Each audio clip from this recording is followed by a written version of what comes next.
شوێنە گەشتیاریەکان لە نێوان چێژ و مەرگدا ئاماری خندکان ڕوو لە هەڵقشانە. من تانیا سۆفی زانیاری نوێتان بۆ باز دەکەم.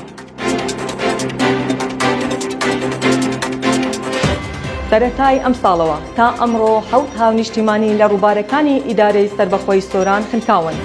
گوتەبێژی بەڕێوەبەرایەتی بەرگری شارستانی سۆران دەڵێ بەرزبوونەوەی ئاوی ڕووبارەکان و جوگرافیای ناوچەکە و پابەند نەبوونی گەشتیاران بە ڕێنماییەکان هۆکارن بۆ ڕوودانی ئەم جۆرە کارەساتانە. منداڵان زۆرترین قوربانیان نێو ڕووبارەکانن.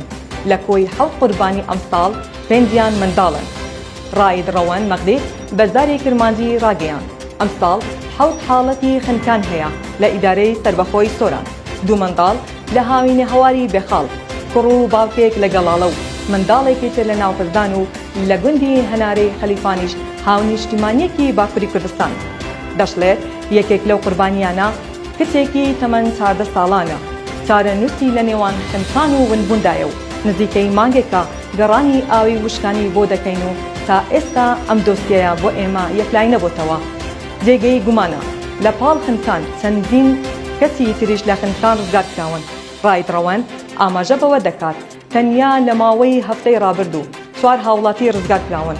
گەشتیاران پێیان وایە شوێنە گەشتیاریەکان زۆربەیان لەسەر ڕووبارەکان و مەرجی سەلامەتبوونی گەشتیارین تێدا کەمە. ڕاید ڕەوەن باس لەوە دەکات کە بەشێک لە خێزانەکان لە کاتی گەشتکردنیان بۆ قەراغ ڕووبارەکان ئاگاداری منداڵەکانیان نابن. کاتێک منداڵەکەش دەکەوێتە نێو ئاو دەکرێت قوربانیەکان زیاتر بن لە دوای هەوڵدان بۆ ڕزگارکردنی منداڵەکە.